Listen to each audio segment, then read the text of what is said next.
जय हिंद दोस्तों, एक बार फिर से स्वागत है आप सभी का आपके अपने चैनल ज्ञान कुंजी में। आज की वीडियो में हम चर्चा करेंगे कुछ भारत के ऐसे चर्चित स्थान, परियोजनाएं और निर्माणों के बारे में, जो हाल ही में काफ़ी चर्चित रहे हैं और आगामी परीक्षाओं के लिए बहुत ही महत्वपूर्ण प्रश्न साबित होंगे। तो ध्यान से देखिएगा। चलिए शुरू करते हैं आज का वीडियो। पहला स्थान है दोस्तों, जो कि बहुत ही चर्चित रहा है, वह है अटल सुरंग। हिमाचल प्रदेश में 3000 मीटर से अधिक की ऊंचाई पर स्थित रोहतांग में अटल सुरंग का उद्घाटन किया जा चुका है। और इसकी प्रमुख बातें जान लेते हैं दोस्तों। सीमा सड़क संगठन, बॉर्डर रोड ऑर्गेनाइजेशन, जिसे हम बीआरओ के नाम से भी जानते हैं, इसके द्वारा ये सड़क निर्मित की गई है। इसकी लंबाई लगभग 9 किलोमीटर है और ये विश्व की सबसे लंबी राजमार्ग यानी कि हाईवे वाली जो सुरंग है, नेशनल हाईवेज होते हैं, वो सुरंग है और मनाली को लाहौल स्पीति घाटी से जोड़ती है। और सैन्य लॉजिस्टिक के दृष्टिकोण से भी ये महत्वपूर्ण है और सशस्त्र बलों को लद्दाख तक पहुंचाने के लिए बेहतर कनेक्टिविटी प्रदान करेगी। इससे पहले आपको बता दें कि मनाली, इस सुरंग के बनने से पहले मनाली और लाहौल स्पीति के बीच का जो रास्ता था बहुत ही दुर्गम और बहुत ही लंबा था, जिसके समय को घटाकर इसने बहुत ही कम कर दिया है। चलिए अब दूसरा स्थान देखते हैं। ब्रह्मपुत्र सुरंग। केंद्र सरकार ने असम नदी में ब्रह्मपुत्र में एक जलमग्न सुरंग यानी अंडर वाटर टनल के निर्माण को सैद्धांतिक मंजूरी प्रदान कर दी है। जान लेते हैं इसकी कुछ प्रमुख बातें। यह सुरंग असम राज्य में गोहपुर को यानी कि NH54 को नुमालीगढ़ यानी NH37 से जोड़ेगी।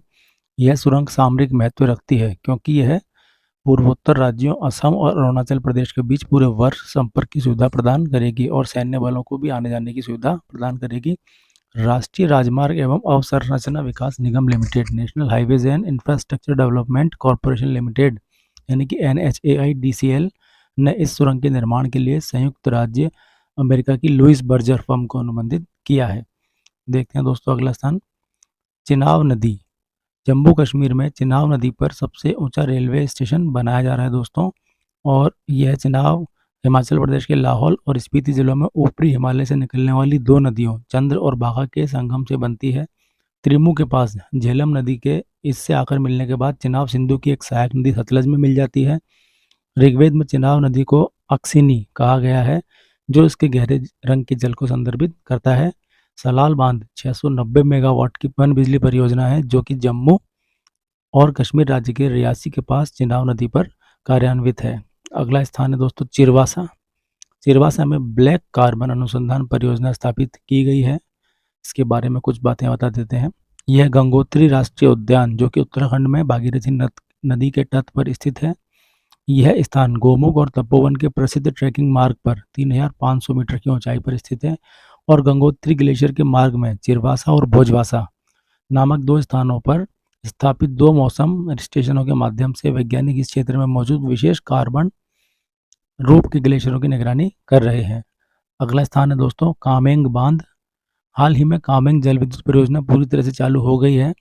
यह अरुणाचल प्रदेश के पश्चिम कामेंग जिले में स्थापित कामेंग जल विद्युत परियोजना, जो कि 600 मेगावाट की है, एक रन ऑफ द रिवर परियोजना है जो बिचोम और तेंगा नदियों, कामेंग की दो सहायक नदियां हैं, इनके जल प्रवाह का उपयोग करके बनाई गई है। कामेंग नदी का उद्गम स्थल तवांग जिले में बर्फ से ढके गौरी चैन पर्वत के नीचे स्थित हिम नदी से होता है और यह अपने निचले प्रवाह क्षेत्र में गुम्फित नदी बन जाती है और ब्रह्मपुत्र नदी की सहायक नदियों में से एक है। अगला परियोजना है दोस्तों खोलोंग गच्छू जल विद्युत परियोजना। भारत और भूटान में खोलोंग गच्छू संयुक्त उद्यम जल विद्युत परियोजना के निर्माण के लिए एक समझौते पर हस्ताक्षर कर लिया है। खोलोंग गच्छू 600 मेगावाट की रन ऑफ द रिवर परियोजना है, जो पूर्वी भूटान के त्रासिंग यात्से जिले में खोलोंग गच्छू नदी के निचले मार्ग पर स्थापित।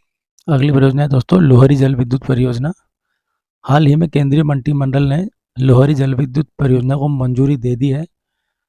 यह परियोजना हिमाचल प्रदेश के शिमला और कुल्लू जिलों में स्थित है। इसे सतलुज जल विद्युत निगम लिमिटेड SJVNL द्वारा build on operation operate maintain boom आधार पर क्रियान्वित किया जा रहा है।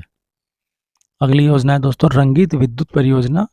जल विद्युत निगम JPCL की तनावग्रस्त आस्तियों वाली रंगित फोर्थ जल विद्युत परियोजना को राष्ट्रीय जल विद्युत निगम National Hydro Power Corporation Limited यानी NHPC लिमिटेड को सौंप दिया गया है। रंगित बांध सिक्किम में तीस्ता नदी की एक प्रमुख सहायक नदी रंगित पर कार्यान्वित एक रन ऑफ द रिवर विद्युत परियोजना है। रंगित नदी तालोंग ग्लेशियर से निकलती है और यह सिक्किम के ही मैली में तीस्ता नदी से जाके मिल जाती है। अगली है दोस्तों धारचूला से लिपुलेख रोड। सीमा सड़क संगठन यानी बीआरओ बॉर्डर रोड ऑर्गेनाइजेशन ने चीनी सीमा के निकट धारचूला से लिपुलेख तक सड़क निर्माण के कार्य को पूरा कर लिया है, जो कैलाश मानसरोवर यात्रा के मार्ग के रूप में प्रसिद्ध है। यह चीनी सीमा के निकट धारचूला के घाटी बागर से लिपुलेख तक बनाई गई है। तवा घाट के निकट मंगती शिविर से लेकर ब्यास घाटी में स्थित गुंजी तक के दुर्गम हिमालयी क्षेत्र और भारत चीन सीमा के निकट स्थित भारतीय सुरक्षा चौकियों तक अब एक कंक्रीट द्वारा सड़क पहुंचाना संभव हो गया है। यह 17,000 फीट की ऊंचाई पर स्थित लिपुलेख दर्रे पर समाप्त होती है। लिपुलेख दर्रे से कैलाश पर्वत लगभग 97 किलोमीटर उत्तर तिब्बत में स्थित है। अगली स्थान है दोस्तों धौलीगंगा नदी। हाल ही में उत्तराखंड में धौलीगंगा में हिमनद बाढ़, ग्लेशियल फ्लड्स या फ्लश फ्लड के नाम से हम जिसे जानते हैं वह स्थिति देखी गई थी। नीति दर्रे यानी जो कि उत्तराखंड में स्थित है के आसपास से क्षेत्र से उत्पन्न धौलीगंगा विसर्प प्रवाह में बहती हुई नंदा देवी राष्ट्रीय उद्यान से होकर गुजरती है। धौलीगंगा हिमालय से उतरकर मैदानों में बहने वाली पवित्र नदी गंगा की सहायक नदियों में से एक है, जो अलकनंदा में मिल जाती है। धौलीगंगा से ऋषि गंगा पर रैनी नामक स्थान पर मिलती है और यहीं पर बिजली परियोजना बांध आपदा का सामना करना पड़ा था। अगला है स्थान है दोस्तों घोघा हजीरा रोरो फेरी। पिछले वर्ष प्रधानमंत्री मोदी ने गुजरात में घोघा हजीरा रोरो पैक्स फेरी सेवा का वर्चुअल उद्घाटन कर दिया था। यह फेरी घोघा एक मछुआरा बस्ती और पुराना बंदरगाह हजीरा वाणिज्यिक ग्रीनफील्ड बंदरगाह के बीच चलती है। भावनगर यानी खाड़ी के पश्चिमी किनारे पर स्थित और दक्षिणी गुजरात पूर्व में स्थित के बीच आने जाने वाले यात्रियों को एक वैकल्पिक समुद्री मार्ग प्रदान करके खंबात की खाड़ी को सेतुबद्ध करने के लिए यह सेवा शुरू की गई थी। अगली योजना है दोस्तों होलोंगी। भारतीय विमानपत्तन प्राधिकरण एएआई ने होलोंगी में एक ग्रीनफील्ड हवाई अड्डा विकसित करने की योजना बनाई है। होलोंगी अरुणाचल प्रदेश में स्थित है। यह राज्य की राजधानी ईटानगर के दक्षिण में स्थित है।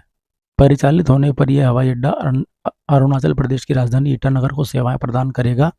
वर्तमान में राज्य की राजधानी से निकटतम हवाई अड्डा 80 किलोमीटर दूर स्थित असम का लीलावड़ी हवाई अड्डा है। अगला स्थान है दोस्तों जोगीघोपा। केंद्रीय सड़क परिवहन और राजमार्ग मंत्री ने असम के जोगीघोपा में देश के पहले मल्टी मॉडल लॉजिस्टिक्स मार्ग MMLP की आधारशिला रख दी है। जोगीघोपा ब्रह्मपुत्र नदी के उत्तरी तट पर स्थित एक छोटा सा शहर है। यहाँ ब्रह्मपुत्र नदी पर स्थित एक संयुक्त सड़क रेल पुल उपयोग में है, जिसे नरनारायण सेतु के नाम से जाना जाता है। शहर में 5 शैलकृत गुफाओं के अवशेष मौजूद हैं, जो साल स्तंभ काल की वास्तुकला के उदाहरण हैं, जिन्हें भारतीय पुरातत्व सर्वेक्षण विभाग द्वारा संरक्षित किया गया है। Kopili fault zone. असम में हिमालयी फ्रंटल थ्रस्ट के निकट स्थित कोपली फॉल्ट जोन हाल ही में एक शक्तिशाली भूकंप आया था। कोपली फॉल्ट जोन एक 300 किलोमीटर लंबा 50 किलोमीटर चौड़ा रेखीय आकृति या रेखिक विशेषता है, जो कि मणिपुर के पश्चिम भाग से भूटान, अरुणाचल प्रदेश और असम के ट्राई जंक्शन तक फैला हुआ है। यह भूकंपीय रूप से अत्यंत सक्रिय है। उच्चतम भूकंपीय खतरा क्षेत्र V के अंतर्गत आता है और यह समपार्श्विक विवर्तनिक से संबंधित है, जहां भारतीय प्लेट ड्यूरेशन प्लेट के नीचे स्थित है। आइए देखते हैं अगला स्थान, वह है दोस्तों लक्षद्वीप। भारत की भागीदारी गारंटी प्रणाली पार्टिसिपेटरी गारंटी सिस्टम PGS के तहत संपूर्ण लक्षद्वीप को एक जैविक कृषि क्षेत्र घोषित कर दिया गया है। लक्षद्वीप 100% जैविक देश बनने वाला देश का पहला केंद्र शासित प्रदेश है। यहाँ सभी प्रकार की खेती सिंथेटिक उर्वरकों और कीटनाशकों के उपयोग के बिना की जाती है। इससे पहले वर्ष 2016 में सिक्किम जो है भारत का पहला 100% जैविक राज्य बन गया था। लक्षद्वीप के बारे में आपको बता दें कि यह अरब सागर में स्थित 36 द्वीपों का एक समूह है, जो मुख्य भूमि के दक्षिण पश्चिम में स्थित है। अगली योजना है दोस्तों पोलावरम सिंचाई परियोजना। पोलावरम परियोजना आंध्र प्रदेश में गोदावरी नदी पर निर्माणाधीन बहुउद्देशीय सिंचाई परियोजना है। पोलावरम आंध्र प्रदेश के पश्चिम गोदावरी जिले का एक गांव है। पापी हिल्स और पोलावरम गांवों की प्रमुख पहचान है। इस परियोजना को भारत सरकार द्वारा राष्ट्रीय परियोजना का दर्जा दिया गया है और यह क्षेत्र मुनुसरी नायकों के कम्मा राजाओं के शासन में था और पोलावरम गांव को ब्राह्मणों को दान में दिया गया था। इसलिए पोल या प्रोल मतलब राजा और वरम मतलब दान के संयुक्त होने से पोलावरम इस गांव का नाम पड़ा है। देखते हैं लोगों अगला स्थान दोस्तों राणेबेन्नूर। कर्नाटक के राणेबेन्नूर में ऊन प्रसंस्करण के लिए एक कॉमन सर्विस सेंटर CSC स्थापित करने का प्रस्ताव किया गया है। राणेबेन्नूर कर्नाटक के हावेरी जिले का एक शहर है। यहाँ एक समृद्ध पण्य बाजार कमोडिटी मार्केट है। यहाँ सूती धागे, बिनौला, तिलहन, लाल मिर्च, सुपारी और पान जैसी वस्तुओं का कारोबार होता है। कर्नाटक की सबसे महत्वपूर्ण नदियों में से एक तुंगभद्रा है और राणेबेन्नूर तालुका की दक्षिणी सीमा से होकर बहती है। एक अन्य नदी कुमारवती है जो मदाग मसूर से निकलती है और रोने-बेंडूर में प्रवेश करती है, फिर वही तुंगभद्रा नदी में मिल जाती है। अगला है दोस्तों साबरमती नदी। अहमदाबाद नगर निगम साबरमती रिवर फ्रंट के विकास की दिशा में अच्छा काम कर रहा है। साबरमती एक मानसून आधारित नदी है जो अहमदाबाद में उत्तर से दक्षिण की ओर बहती है और शहर को उसके पश्चिमी और पूर्वी अर्ध हिस्सों में विभाजित करती है। यह पश्चिम की ओर बहने वाली प्रमुख नदियों में से एक है। राजस्थान के जयपुर जिले की अरावली रेंज से निकलती है और अरब सागर की खंबात की खाड़ी में गिरती है। यह 3 भू-आकृति क्षेत्रों से गुजरती है। चट्टान, ऊपरी भूमि, मध्य जलोढ़ मैदान और निचला मुहाना क्षेत्र। धरोई बांध जो कि गुजरात के सतलासणा में स्थित है, वो भी इसी नदी पर स्थित है। अब है दोस्तों सेला सुरंग। सेला सुरंग एक निर्माणाधीन सड़क है जो असम और अरुणाचल प्रदेश के बीच वर्ष भर संपर्क सुनिश्चित करेगी। सेला सुरंग के बारे में बता दें आपको, यह 13,700 फीट की ऊंचाई पर बीआरओ द्वारा बनाई जा रही है। पूरी हो जाने के बाद यह सुरंग तवांग और आगे के सीमांत क्षेत्रों के लिए हर मौसम में संपर्क प्रदान करेगी, क्योंकि यह हिमस्खलन प्रवण और बर्फबारी वाले क्षेत्रों से सुरक्षित करेगी।